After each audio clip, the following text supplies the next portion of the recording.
مسلمانوں کے یہاں سے ہو کر دربار نبوت سے چل کر رحمت دو عالم صلی اللہ تعالی علیہ وسلم کی چادر اوڑھ کر لڑکی اپنے گھر پہنچی. بھائی نے پوچھا بتا مسلمانوں نے تیری ساتھ کیا برتاؤ کیا؟ مسلمان تجھے پکڑ کے لے گئے تھے، اتنی خوبصورت ہے تو، ایسی حسینہ ہے، شباب تیرا، حسن تیرا، جمال تیرا، شکل و صورت نرالی، نقش نرالے، آنکھیں تیری نرالی، چہرہ تیرا نرالا، لب تیرے نرالے، قد و قامت تیری نرالی، حسن تیرا شان والا، جوانی شباب ہے، بتا مسلمانوں نے تیری ساتھ کیا گزری؟ رونے لگی اور کہنے لگی تو میرا ماں جایا بھائی ہے، پر میں کیا بتاؤں، زمین و آسمان کے مالک کی قسم، سمندروں کے پیدا کرنے والے کی قسم، درختوں کے پتے پیدا کرنے والے کی قسم، ان پہاڑوں اور زمین کے ذرات کو پیدا کرنے والے کی قسم، جو میری عزت کی حفاظت محمد کے غلاموں نے کی ہے، وہ تو ماں جایا بھائی بھی نہیں کر سکتا.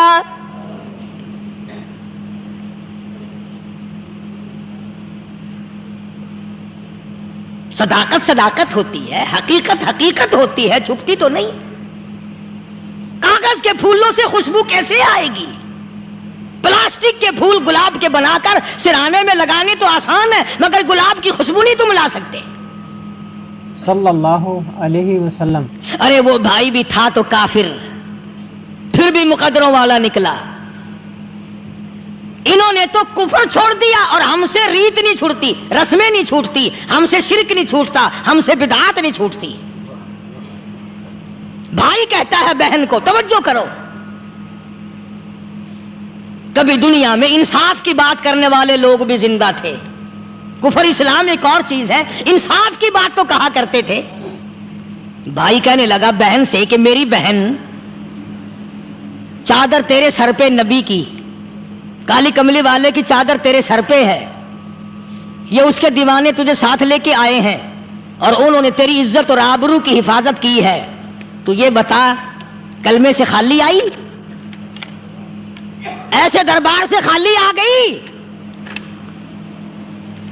خزانہ لوٹ رہا وہاں تو خالی تو نہیں آ گئی؟ بہن کہنے لگی کہ ہاں خالی آئی ہوں. مطلب یہ کہ میں نے کلمہ نہیں پڑھا، ایمان قبول نہیں کیا، دین قبول نہیں کیا، اسلام اور اس کا مذہب میں نے قبول نہیں کیا. بھائی کہنے لگا تف ہے تجھ پر، تجھے ایسے دربار سے خالی اٹھتے شرم نہ آئی؟ اور دربار رسالت اور خالی آ گئی. کیا بات کہی ہے عورت نے، سبحان اللہ، اللہ اکبر. کہنے لگی 2 وجہ سے میں نے کلمہ نہیں پڑھا. دل میرا چاہ رہا تھا، اندر میرا کہتا تھا کہ جب میرے سر پہ یہ چادر آئی، میرا تو دل چاہتا تھا کہ لپٹ جاؤں قدموں سے آقا کے. بھائی میرا دل چاہتا تھا میں کھڑی ہو جاؤں دربار میں اور یوں کہوں میرا دل ہو تیرا گھر ہو، میرا دل ہو تیرا گھر ہو، تیرا در ہو میرا سر ہو. تمنا مختصر سی ہے مگر تمہید طولانی. میں نے کلمہ 2 وجہ سے نہیں پڑھا. پہلی وجہ تو یہ کہ جب تو سنتا، تجھ تک یہ بات پہنچتی کہ میری بہن نے کلمہ پڑھ لیا، تو شاید تیرے دماغ میں یہ بات نہ آ جائے کہ میری بہن سے مسلمانوں نے زبردستی کلمہ پڑھوایا ہوگا. اس لیے میں نے نہیں پڑھا. تیرے دماغ میں یہ بات نہ آئے کہ مسلمانوں نے مجبور کر کے، قیدی بنا کر کے جو لے گئے تھے، مجبور کر کے کلمہ پڑھایا، اور میری بہن نے ڈر کے مارے کلمہ پڑھا. کلمہ پڑھنے کا پختہ پروگرام ہے، مزہ تو اب آئے گا نا، یہاں سے آزاد ہو کر جاؤں گی. اور دوسری بات اس نے اور پتے کی کہی. کہنے لگی بھائی میں نے کلمہ اس لیے بھی نہیں پڑھا کہ بہن جنت میں جائے بھائی دوزخ میں جائے. اصل میں تجھے لینے آئی ہوں، دونوں چل کر اس دربار کی غلامی کریں گے.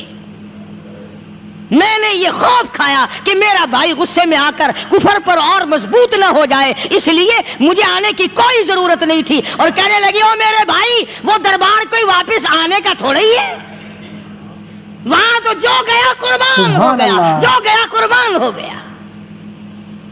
چلو چلتے ہیں دونوں بہن بھائی آ کر حضور اکرم صلی اللہ علیہ وسلم کے ہاتھ پہ کلمہ پڑھ کر مسلمان بن جاتے ہیں.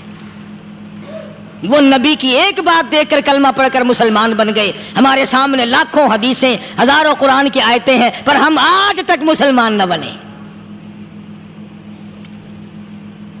جب مرضی آئی نماز پڑھ لی، جب مرضی آئی زکوٰۃ دے دی، جب مرضی آئی قرآن پڑھ لیا، جب مرضی آئی دین ایمان کر لیا، مرضی آئی چوری کر لی، مرضی آئی ٹھگی مار لی. اس کا نام دین نہیں ہے، اس کا نام ٹھگی اور فریب ہے.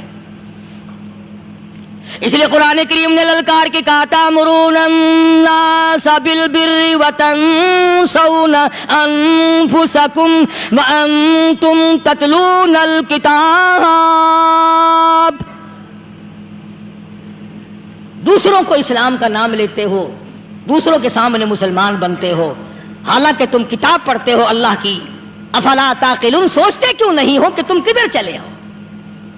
کیا پروگرام بنائے بیٹھے ہو؟ زندگی کا لاہ عمل یہ تو نہیں ہونا چاہیے جو تم نے بنایا ہوا ہے.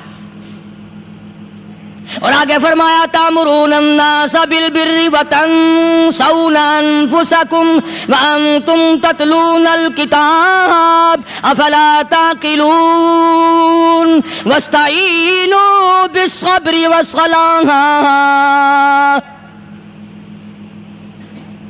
اگر تکلیف آئے، پریشانی آئے، کوئی مصیبت آئے تو صبر اور نماز کے ساتھ قائم رہو. یعنی صبر نماز کے بغیر حاصل نہیں ہوگا، اور نماز قبول ہوگی تو صبر خود بخود آ جائے گا. چنانچہ اللہ والوں کی زندگی کا مطالعہ کرو، کتابیں اور حالات پڑھ کر کے دیکھو کہ انہوں نے ساری عمر میں ایک ایک نماز بھی ضائع نہیں ہونے دی. تمام عمر میں ایک ایک نماز ضائع نہیں ہونے دی. اور ہم لوگوں کی جوانی یوں ہی بیت جاتی ہے، جوانی یوں ہی گزر جاتی ہے. اسی کو کہتا ہے کہ کچھ نہ پرواہ کی میرے دین کی، آج میں تمہاری پرواہ کیسے کروں. وَإِنَّهَا لَكَبِيرَةٌ إِلَّا عَلَى الْخَاشِعِينَ. اللہ پاک خود فرماتے ہیں کہ نماز بھاری نہیں، نماز مشکل نہیں، نماز پڑھنا کوئی تکلیف نہیں، مگر ان لوگوں کے لیے، ان لوگوں پہ کوئی مشکل نہیں جو اللہ سے ڈرنے والے ہیں، اللہ کے خوف کو دل میں بسانے والے ہیں، جن کا یقین ہے کہ موت آئے گی اور اللہ کے یہاں جا کر کے میں نے منہ دکھانا ہے، ایک دن خبر میں جانا ہے، حشر نشر نے بھی آنا ہے، قیامت نے بھی آنا ہے، جس کا ان تمام چیزوں پہ یقین ہے. اللہ فرماتے ہیں الا علی الخاشعین، ڈرنے والے کے لیے تو کوئی چیز نہیں، اور جو نہیں ڈرتا اس کے لیے تو پہاڑ ہے نماز پڑھنا. صحابہ کرام نے تو ایسی ایسی نمازیں پڑھی. صحابی ہے مدنی کریم صلی اللہ علیہ وسلم کا، اپنے باغ میں نماز پڑھ رہا ہے. گنجان باغ ہے کھجوروں کا، کھجوروں کا باغ پکا کھڑا ہے، صحابی نماز پڑھ رہا ہے. ایک پرندہ کبھی ادھر سے آتا ہے کبھی ادھر جاتا ہے، گنجان باغ ہے، وہ نکلنا چاہتا ہے، پرندے کو راستہ نہیں ملتا. تو دوران نماز صحابی کی نظر پرندے پہ لگ گئی. دوران نماز صحابی کی نظر، وہ پھڑک پھڑک جو کرتا تھا نا، کبھی ادھر کبھی ادھر، صحابی کی نظر پرندے پہ لگ گئی، نماز میں بھول گیا. بس اتنی سی بات ہوئی، آیا دربار رسالت میں اور کہنے لگا یا رسول اللہ وہ سارا باغ لے کر اسلام میں وقف کر لو، جس باغ کی وجہ سے میری نماز خراب ہو جائے میں وہ باغ ہی نہیں رکھتا.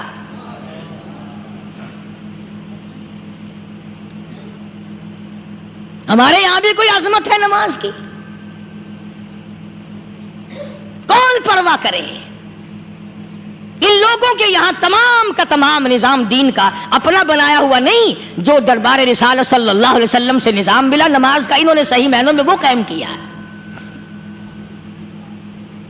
کیسی مشکل میں ہوئے، کہیں بھی ہوئے، جس حالت میں بھی ہوئے، نماز پڑھنی ہے، ادا کرنی ہے.